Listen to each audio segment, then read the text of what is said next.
Hello friends, how are you? Fine? I am also fine. अभी मैंने video बनाया मध्य प्रदेश की जॉब पे, जो शिवराज सिंह चौहान का कहना था कि मध्य प्रदेश की जो जॉब है, गवर्नमेंट जॉब है, वो मध्य प्रदेश के यूथ के लिए रहेगी। और ये वीडियो अभी YouTube पे अपलोड हुआ है, आप इसे जरूर देखिए और मुझे बताएं इसमें आपके कमेंट क्या हैं। और प्लीज मुझे सब्सक्राइब करें, बेल आइकन दबाएं। मेरा YouTube चैनल हमेशा आप लोगों के लिए फ्री रहेगा, फ्री है। बेल आइकन दबाने में कोई पैसे नहीं लगते हैं। जरूर सपोर्ट करें। जो लोग मुझे फाइनेंशियली सपोर्ट करना चाहते हैं, जिन्हें लगता है मेरा काम अच्छा है, वो मुझे नीचे मैंने कमेंट में बैंक डिटेल्स दे दी, आप वहां जाके मुझे सपोर्ट कर सकते हैं। तो अब मेरा ये वीडियो थोड़ा किन्हीं लोगों को अच्छा नहीं लग सकता है। मैंने पिछले वीडियो में माफी मांगी थी मध्य प्रदेश के बाहर के युवाओं से, जो टैलेंट है, तो वो गलत ना समझे इसको। लेकिन क्या है, मध्य प्रदेश एक बच्चा था 1956 में, तब बाहर के लोगों ने यहां आकर जो काम किए थे उनके लिए सबका धन्यवाद। लेकिन अब मध्य प्रदेश का अपना यूथ सक्षम हो गया, टैलेंटेड हो गया, तो उनको अपॉर्चुनिटी दी जानी चाहिए।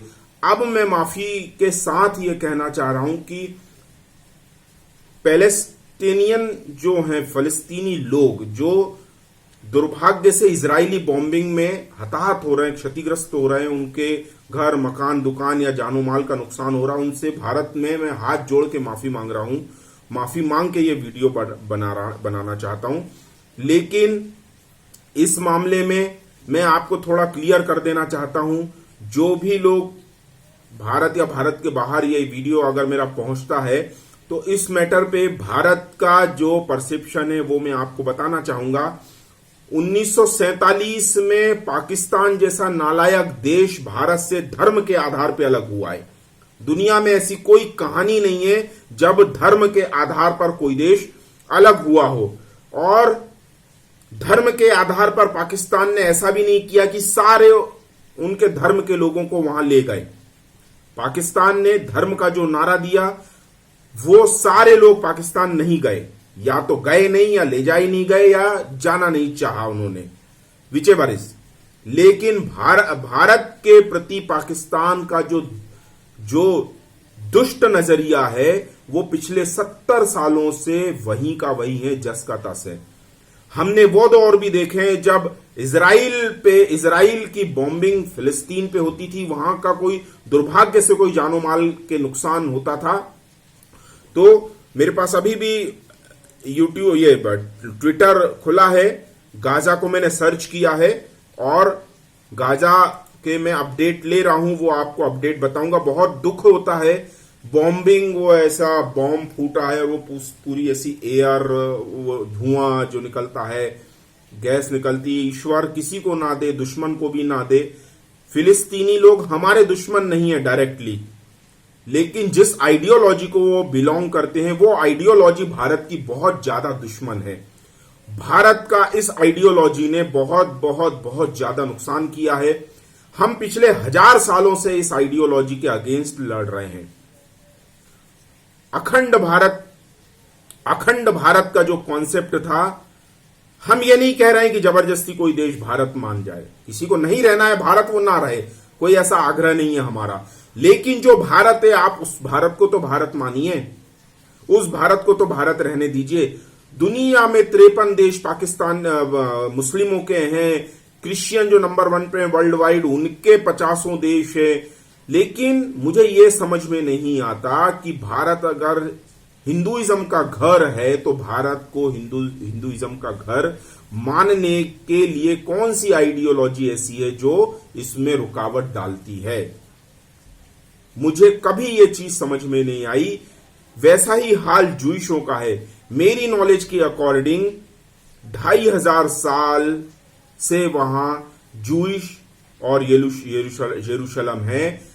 इजराइल 2500 साल पहले से वहां पर जो संस्कृति है इजराइल की, देश के तौर पे इजराइल भले ही अभी बना हो 50, 60 साल, 70 साल पहले, लेकिन उनकी जो संस्कृति, जूइश कल्चर, वो 2500 साल पहले से है, ऐसा उनकी किताबों में लिखा गया है। और जो फिलिस्तीनी लोग हैं, जिस आइडियोलॉजी को वो मानते हैं, वो भी ऐसा मानते हैं कि उनकी किताबों में जूइशों का वर्णन है। तो मुझे ये समझ में नहीं आता, ना ही हम जैसे जो गीता रामायण पढ़ने वाले लोग हैं, भगवान राम और श्री कृष्ण को मानने वाले लोग हैं, भारत में गंगा किनारे, नर्मदा किनारे और इसी तरह की संस्कृति को अपनाने वाले, जो किसी को नुकसान नहीं पहुंचाते हैं, विश्व को हम बंधुत्व की भावना रखते हैं, विश्व बंधुत्व की भावना रखते हैं, ऐसी संस्कृति को 1000 साल तक, लगभग 1000 साल तक ऐसी दुष्ट आइडियोलॉजी के से सामना क्यों करना पड़ा, क्यों पीड़ित रहना पड़ा? तो आज मैं मुखर तौर पे कह रहा हूं कि बॉम्बिंग का, हमले का, युद्ध का हम भारत समर्थन नहीं करते हैं, लेकिन गाजा पट्टी, गाजा स्ट्रिप के मामले में, गाजा इशू के मामले में हम, चाहे आप भारत के हिंदूज कहें या भारत के देश के तौर पर एक स्टैंड कहें, भारत के नागरिक के तौर पर एक स्टैंड कहें, भारत में बोलने की आजादी है, उस बोलने की आजादी के अधिकार के तहत आप मेरी बात को काउंट करें। मैं जूइश देश इजराइल के साथ खड़ा हूं। I stand with Israel, I stand with Israel and Jewish. Gaza पट्टी के मामले में मैं इजराइल के साथ खड़ा हूं। मैं नारायण हरणे, भोपाल, इंडिया से। इसका रीजन मैं ये बताता हूं। पाकिस्तान जैसी आइडियोलॉजी, जो नालायक आइडियोलॉजी है, 70 साल तक कश्मीर में बर्बादी की हद तक इसने कश्मीर में अनस्टेबिलिटी रखी, जो स्थिरता नहीं रहने देती। ऐसे सुसाइड बॉम्बर बना बना के भेजे कश्मीर में, जबकि कश्मीर भारत की जो संस्कृति है, हमारे ऋषि मुनियों का स्वाभाविक घर हिमालय है। हमारे ऋषि मुनि की जो संस्कृति है, उनका स्वाभाविक घर हिमालय है, और हिमालय में नेपाल भी आता है।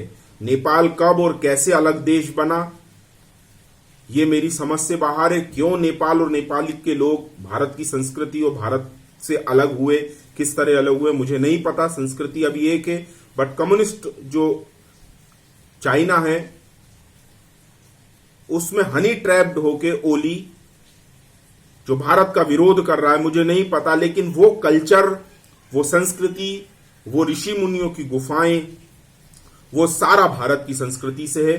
कश्मीर कश्यप ऋषि का बसाया हुआ, हिमालय की गोद में बसाया हुआ क्षेत्र है। उसको इतना रक्त रंजित कर दिया, इतना लहूलुहान कर दिया, इतना खून खराबा कर दिया इस पाकिस्तान जैसी नालायक आइडियोलॉजी ने, कि इंसानियत थर थर कांपने लगे। अब आप, यदि फलस्तीन तक ये मेरा वीडियो पहुंच रहा है, या उनके समर्थकों तक उनका वीडियो ये मेरा पहुंच रहा है, तो आप मुझसे नाराज हो सकते हैं। आप मुझसे ये पूछ सकते हैं कि इन बॉम्बिंग को आप क्यों सपोर्ट कर रहे हैं। मैं उनसे पूछना चाहता हूं, 5 और 10 हजार साल की जो सिविलाइजेशन कश्मीर में थी, उसको खत्म कर दिया, तब आप लोग कहां थे? एक एक बच्चे को चुन चुन के मारा, तब आप लोग कहां थे? जब लाउड स्पीकर से आवाजें आती थी कश्मीर से हिंदू चला जाए, पुरुष, और अपनी औरतों को, अपनी महिलाओं को, अपनी बच्चियों को यहां पर छोड़ के चला जाए, तब आप लोग कहां थे? आज बम फूट रहे हैं तो हमारी बला से, आपके सिर पे फूटे, आपके पिछवाड़े पे फूटे, हमें दुख होता है इंसान के नाते। लेकिन जिस तरीके से आप और उस आइडियोलॉजी को मानने वाले लोग बॉम्ब फोड़ रहे थे, और उस आइडियोलॉजी को मानने वाले लोग चुप थे,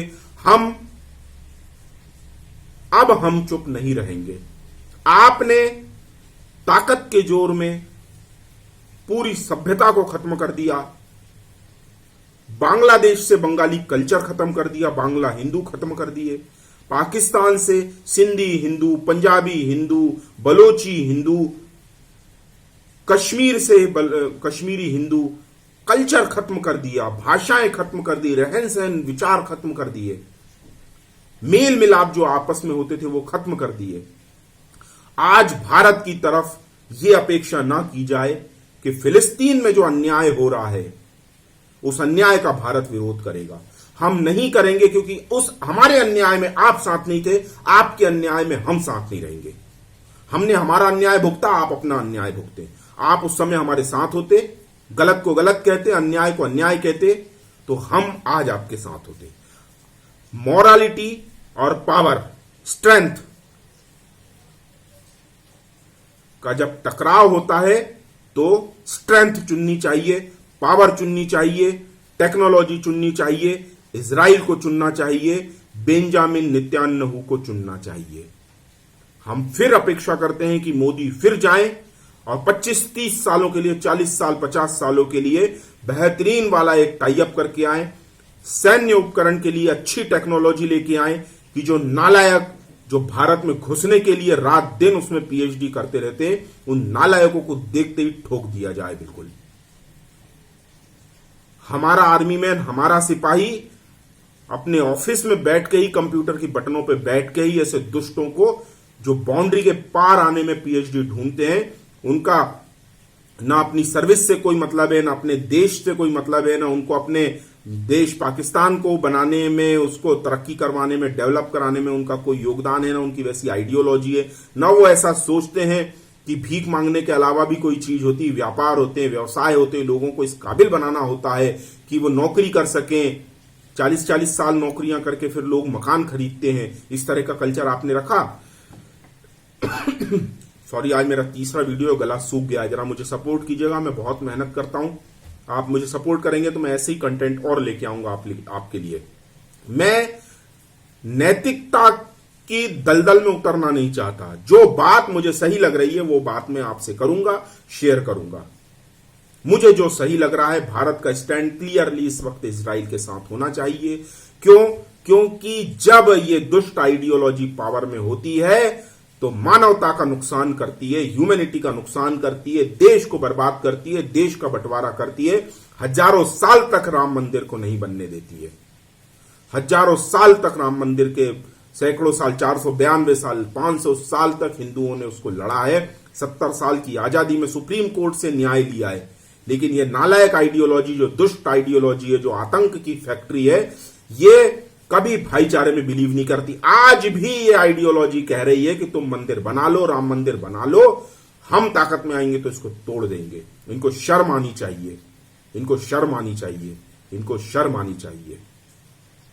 हम, दोबारा मैं बोलूंगा, हम भारत के तौर पर, एक में नागरिक के तौर पर, आप मुझे हिंदू सत्य सनातन संस्कृति का वाहक मान लीजिए। मैं अपनी भावनाओं को आज प्रकट करता हूं।